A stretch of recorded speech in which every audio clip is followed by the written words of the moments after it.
Hello guys. तर अब बहनिया आज देख सकतन जा का आज बनावत तरी और बहनिया नो मछली बनावत तरी।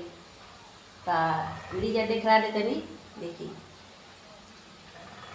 देखी रह बहनिया मछली बनावत तरी। मैंने के गेरोज के मछली बनावत तनी। सब चीज़ डालत तनी, लहसुन मर्चा अदरक जीरा मरीच सब मर मसाला डाल के बनावत तनी आ गरम मसाला डाल के मछली लेखा बनावत तनी।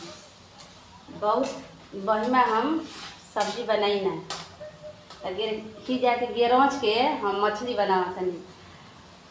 गेरोच बहुत पसंद लोग करेला। ली जाए सुखले बंदू खा लीजिए गेरोच। दीदी लोग सब कोई के माई पापा रहेला तो मैंने के बुद्धि सिखावेला सब्जी बनावा, दाल बनावा, चावल बनाओ आ हम अपन मन ही से बना ली ना। हाँ, सब बनाए के दूध हो जाला।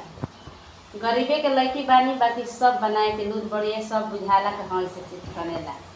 तो दीदी लोग सपोर्ट करब जा, लाइक करब जा।